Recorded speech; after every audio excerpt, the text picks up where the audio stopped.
Hello everyone, मैं हूँ आपकी शीरू और शीरू डायरीज में आप सभी का स्वागत है।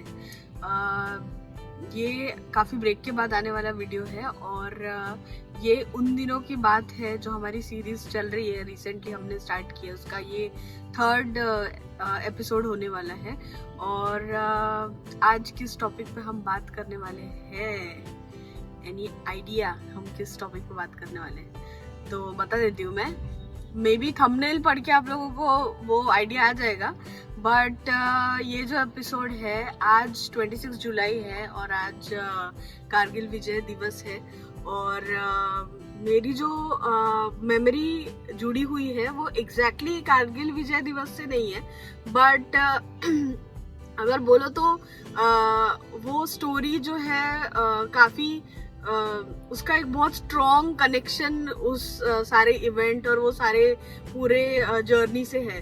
तो जर्नी मेरे फादर की है और मेरी मेमोरी जो है वो ये है कि जब मैंने लिखना अच्छे से स्टार्ट किया था और मतलब जब मैं सीख रही थी, कोई इतने जल्दी तो नहीं सीखता है, 4th 5th स्टैंडर्ड में मैं होंगी तब। और जब मैंने लिखना थोड़ा बहुत स्टार्ट किया था तो मम्मी ने मुझे आदत डलवाई थी कि पापा को लेटर लिखते हैं। और मम्मी तो हमेशा लिखती थी क्योंकि तब फ़ोन कॉल्स और लैंडलाइंस और मोबाइल्स तो किसी के पास थे नहीं। लैंडलाइंस भी थे तो वो बहुत कम लोगों के पास थे, तो इस वजह से मम्मी हमेशा पापा को लेटर लिखती थी। तो मम्मी ने फिर मुझे भी वो आदत डलवाई थी कि तुम भी पापा को लेटर लिखो और whatever you like to express you can express in that letter. तो मैं कैसे भी अपनी टूटी फूटी इंग्लिश जो भी मुझे तब आता था उस लेटर में मैंने लिखना स्टार्ट किया। और ये जो मैं लेटर यहाँ पे ऐड करूँगी वीडियो में, वो मेरा आई गेस 4th या 5th स्टैंडर्ड में मैंने लिखा होगा, तब का वो लेटर है। तो उसमें मेरा, आप देख भी सकोगे इमेज में, एक मेरी नोटबुक का वो पेपर है जिसपे मैंने लिखा है। और मे बी पापा का बर्थडे तब आने वाला था और वो बर्थडे के पहले शायद मम्मी ने भी चिट्ठी लिखी होगी कि पापा के बर्थडे पे वो मिल पाए पापा को। और वो चिट्ठी में मैंने आगे पूरा सब अच्छे से जो भी मुझे लिखना था वो लिखा है। और उसके बाद पीछे मैंने एक ड्राइंग भी बनाई है जिसमें फ्लावर्स है और उधर लिखा है हैप्पी बर्थडे पापा, ये वो। तो ये मेमोरी है। तो अब ये मेमोरी मुझे इसलिए भी शेयर करनी थी क्योंकि आज कारगिल विजय दिवस है और जो भी जर्नी मतलब पापा ने जो लिव की है या पापा ने जो जिया है वो लाइफ को, वो तो कमेंडेबल है। उसकी कोई मतलब मैं क्या ही बताऊँ, मैं मेरा बोलना उसके ऊपर यानी बहुत ही लेम हो जाएगा वो बोलना, क्योंकि उनकी जर्नी बहुत ही ह्यूज रही है और बहुत सारा काम उन्होंने किया है। और कारगिल के वॉर में वो जब थे तो तब उन्होंने उनका एग्जेम्पलरी काम उन्होंने किया और उसके लिए उनको विशिष्ट सेवा मेडल भी मिला है जिसको VSM बोलते हैं। तो वो आई गेस 26 जनवरी 1960 में वो एस्टैब्लिश हुआ था कि जो भी सभी रैंक्स के लोग जो भी आर्मी में काम करते हैं, अगर वो अच्छा परफॉर्मेंस देते हैं या स्पेशल उनका कुछ डिस्टिंग्विश्ड परफॉर्मेंस होता है तो वो सभी रैंक्स के सोल्जर्स को वो ऑनर करते हैं उस मेडल से। तो पापा को वो मेडल मिला था एंड पापा को जो VSM मिला था, विशिष्ट सेवा मेडल, वो इसलिए मिला था ताकि पापा जब ऑन ग्राउंड थे और वहाँ पे वॉर अनाउंस होने के बाद जब वो लोग लोकेशन पे पहुँचे तब वहाँ पे जो भी उनका कमांडिंग ऑफिसर थे उन्होंने ये बोला था कि हमको ओवरनाइट सारे जो भी गन्स है, गन्स आई मीन टू से कि छोटे मोटे गन्स नहीं, बड़े बड़े जो तोप होते हैं, वो सारी तोहफे और गन्स ये सब रेडी करके रखना था। तो ऑलमोस्ट 106 प्लस गन्स और ये सारी चीज़ें पापा ने रेडी करके, पापा एज इन उनकी टीम और सबने मिलके रेडी करके रखा था। और वो रेडीनेस होने के वजह से जब वॉर में एक्चुअली सारी चीज़ों का काम पड़ा तब वो सब कुछ यूज़ कर पाए और वहाँ पे कोई भी चीज़ का कुछ भी शॉर्टफॉल नहीं हुआ या कोई प्रॉब्लम नहीं आई या कुछ कहीं किसी चीज़ में अड़चन नहीं आई। तो इस वजह से, उस रेडीनेस की वजह से और उस सतर्कता की वजह से, जो कि बहुत बोलते हैं कि प्रेजेंस ऑफ माइंड और तुम्हारा अलर्टनेस रहना बहुत ज़रूरी है, तो उस चीज़ के वजह से पापा वॉज अवॉर्डेड दिस मेडल और ही वॉज रिकग्नाइज्ड, और कारगिल वॉर से वो वापस आए। सिर्फ एक चीज़ जो है, मतलब वो हमको सुन के अच्छा नहीं लगता, बट पापा हमेशा बोलते थे और आज भी बोलते हैं वो, जब भी बात निकलती है, कि यार मैं फालतू जिंदा वापस आ गया। मतलब ये जो वर्ड है, मतलब ये जो सेंटेंस है ना, वो एक फौजी ही बोल सकता है। वो उनको वो दुख होता है, पता है, कि मैं फालतू जिंदा वापस आ गया। मस्त शहीद हो जाता था तो बहुत अच्छा होता था, क्योंकि ही वांटेड टू मतलब go on ground and fight that battle. वो तो ईएमई में थे, मतलब इलेक्ट्रिकल मैकेनिकल इंजीनियरिंग उनका कोर था, और वहाँ से वो सारा टेक्निकल चीज़ें संभालते थे। मतलब ऑन ग्राउंड जवान जो फायरिंग करते हैं या जो एक्चुअली सारे चीज़ें करते हैं वॉर में, बट पापा का बैक एंड में काम था। बट स्टिल उनको रेडीनेस और उनको ट्रेनिंग ये सारी चीज़ों का मिला था कि अगर खुद लड़ना पड़े तो खुद जाके भी ऑन ग्राउंड वो लड़ सकते थे। बट वो एक रिग्रेट उनको लाइफ लॉन्ग, मतलब अभी तक है।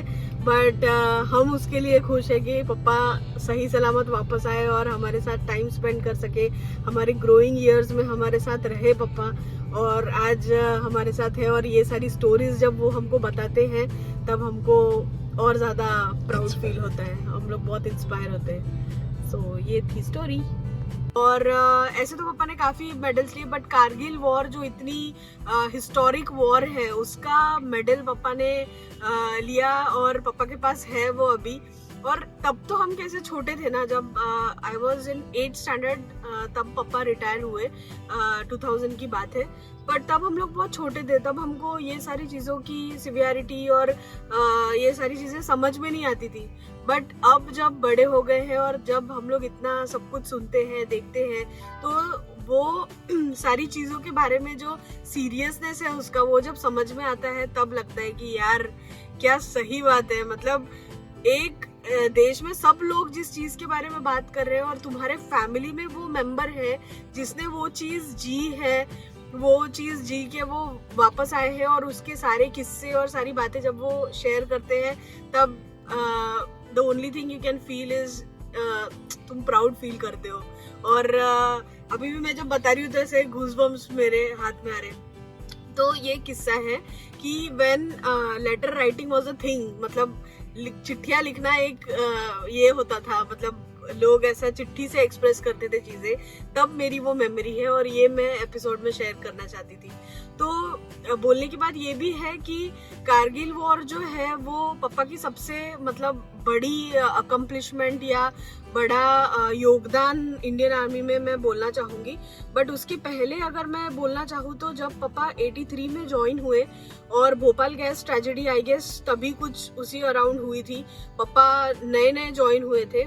और पापा बताते हैं हमेशा कि जब भोपाल में पापा को वहाँ पे प्लेस किया गया था क्योंकि इमरजेंसी थी, राइट, तो इसलिए तब वहाँ पे पापा का जो वो एक इंसिडेंट है, पापा बताते हैं हमेशा कि लोगों की ऐसी लाशें पड़ी हुई थी, और पापा और पापा के जो भी कॉलीग रहे होंगे वो बस उनको उठा के ऐसे फेंकते थे, मतलब इतना वो भयानक सीन था।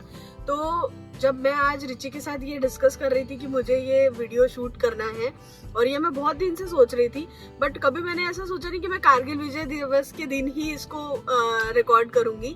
तो तब मैं रिची को वही बोल रही थी कि यार पापा की अगर जर्नी में देखूं, भोपाल गैस ट्रेजेडी से लेके तो कारगिल वॉर तक के जो भी कुछ उन्होंने देखा होगा, सहा होगा, या अकेले खुद के पर्सनल लेवल पे हैंडल की होगी चीजें, ये हम लोगों को, नॉर्मल लोगों को सोचना भी यानी हमको डर लगता है ऑब्वियसली, क्योंकि इतना सब कभी हम लोगों ने ये ट्रैजिक लेवल पे हम लोग जाके कभी हमने चीजें हैंडल नहीं की है।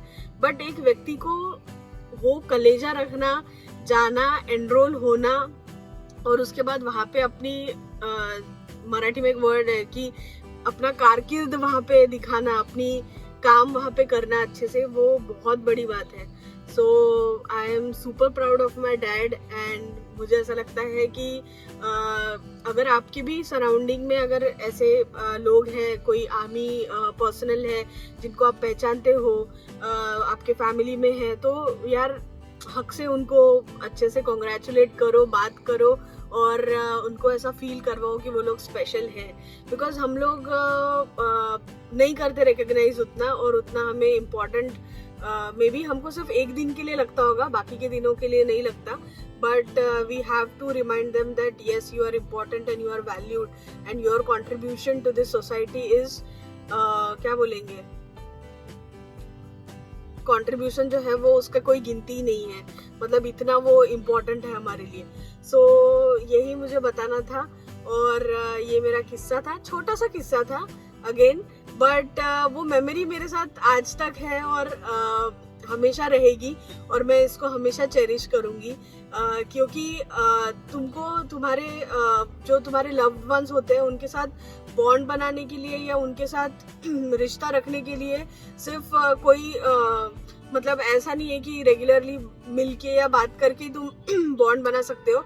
चिट्ठी एक जरिया थी, और वो चिट्ठी के थ्रू ही पापा के साथ कम्युनिकेट करके पापा को ये फील करवाए कि नहीं पापा, आप अगर दूर भी हो हम सबसे, बट हम अभी भी आपको आपकी कमी महसूस करते हैं और हमारा प्यार उतना ही आपके लिए है। तो ये सब था उसके लिए, और बस यही एक स्टोरी शेयर करनी थी। और आज कारगिल विजय दिवस है, तो जो भी फ्रेंड्स मुझे मैसेज कर रहे हैं या बोल रहे हैं, मैंने स्टेटस और स्टोरी में रखा है उसके लिए कि कॉन्ग्रेचुलेशंस अंकल और सैल्यूट करके, तो थैंक यू सो मच। और आप लोग भी ऐसे ही आपके सर्कल में जो भी लोग होंगे उनके साथ उनको बताओ, कन्वे करो अपने विशेस, और ऐसे ही प्राउड फील करो। So that's it. हम लोग नेक्स्ट एपिसोड में जल्दी मिलेंगे, तब तक के लिए बाय बाय, टेक केयर।